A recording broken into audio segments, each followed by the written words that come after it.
আসসালামু আলাইকুম। আমি ডাক্তার জাকিরউদ্দিন, ডিএসএমএস। আমার হোমিওপ্যাথিক চ্যানেলে আপনাদের শুভেচ্ছা এবং অভিনন্দন। আমি আজকে হোমিওপ্যাথির ডিসমেনোরিয়া এবং তার হোমিওপ্যাথিক চিকিৎসা সম্বন্ধে বলব।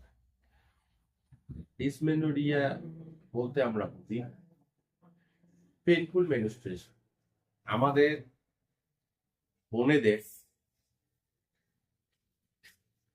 যে মাসিক ব্যথা, মাসিক পিরিয়ডে প্রচন্ড ব্যথা হয়, ব্যথায় তারা বিছানায় শয্যাশায়ী হয়ে পড়ে এবং সাধারণত পেটে, উরুতে, পিঠে, মাথায় একটা সাংঘাতিক ব্যথা হয় এবং তার সাথে সাথে মাথা ব্যথা এবং বমি বমি ভাব থাকে। এবং এটা যখন রেগুলারলি হয় তখন সেটা কোনো সমস্যার কারণ নয়। যখন এটা খুব বেশি ব্যথা হয়, তার জন্য স্কুল, কলেজ, অফিস যেতে পারে না, বিছানায় শুয়ে থাকে এবং একটা আর্তনাদ করে যে কবে আমার এই সময়টা আসবে। এটাই হচ্ছে ডিসমেনোরিয়া। খুব কষ্টকর একটা মাসিক চক্র। এটার মূল কারণ হচ্ছে অতিরিক্ত প্রোস্টাগ্ল্যান্ডিন হরমোন সিক্রেশনের জন্য।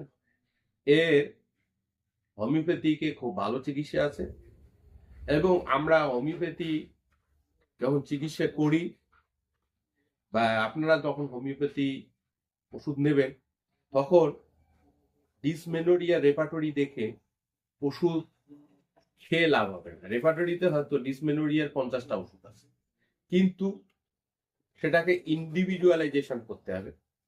প্রত্যেকটা সিমটমস যেন ম্যাচ হয়, রোগীর মাইন্ড কনস্টিটিউশন এবং ডিসমেনোরিয়ার যে সিমটমস সেটা যেন প্রপারলি ম্যাচিং হয়।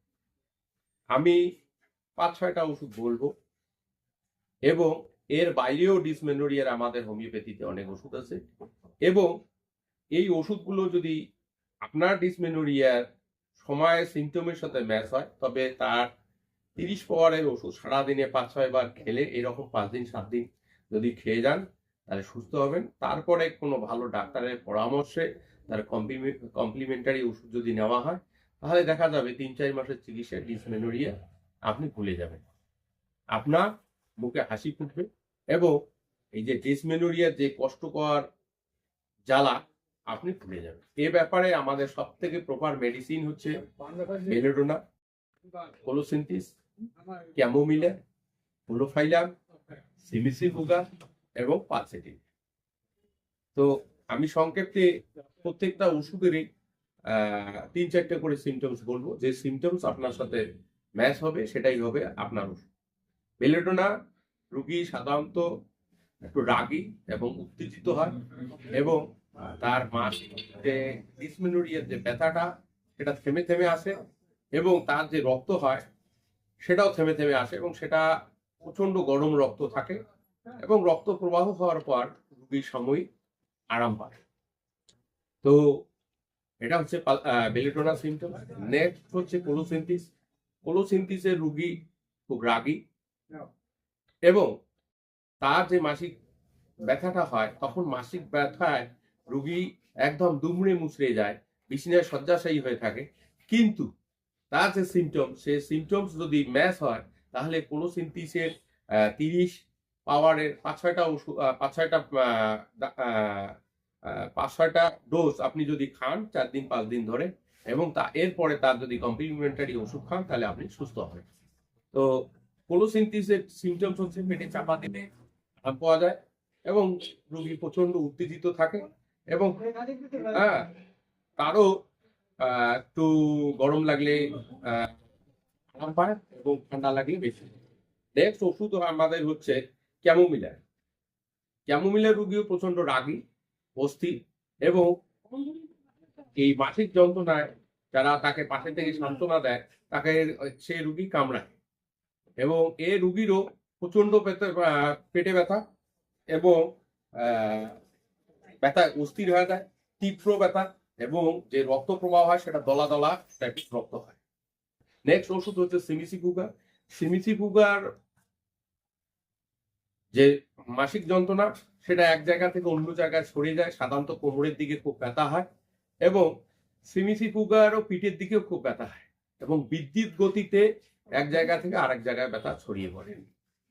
এবং এরপরে আমাদের যে ওষুধ ক্লোফাইলাম, ক্লোফাইলামের রুগী দলা দলা রক্ত, প্রচন্ড ব্যথা, কোমরে ব্যথা, পিঠে ব্যথা, হ্যাঁ, এবং ব্যথার জ্বালায় অস্থির হয়ে যায়, এবং এই ব্যথাটাও এক জায়গা থেকে আরেক জায়গায় সরাসরি পড়ে, কখনো ওভারি, কখনো ইউটেরাস, কখনো ফলোপিয়ান টিউব, হ্যাঁ, কখনো পাছার দিকে ব্যথা হয়, এবং যদি সিমটমস ম্যাচ হয় তাহলে ক্লোফাইলাম খেলে ভালো হবে। এরপরে আমাদের নেক্সট ওষুধ হচ্ছে পালসেডিলিয়ার।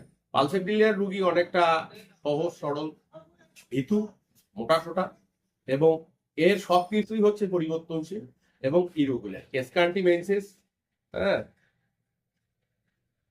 থাকে এবং অল্প রক্ত প্রবাহ হয়, এবং আমাদের পালসেডিলিয়া 30 পাওয়ারের যদি যেদিন বাদক যন্ত্রণা হবে সেদিন যদি 5-6টা ওষুধ 1 ঘন্টা আধা ঘন্টা অন্তর অন্তর খাওয়া যায়, এরকম 3 দিন 4 দিন, তাহলে সেই রোগী ডিসমেনোরিয়া থেকে সুস্থ হয়ে যাবে। ডিসমেনোরিয়া খুব কষ্টকর, যারা আমরা ডাক্তার দেখি আমরা খুব সহানুভূতিশীল হয়ে যাই এই মেয়েদের দেখে। তো আমাদের যে ওষুধ, আমি যে ওষুধগুলো বললাম সেই ওষুধগুলো যেটার সাথে ম্যাচ হবে সেই ওষুধ খেলে আপনার ডিসমেনোরিয়া ভালো হয়ে যাবে ইনশাআল্লাহ।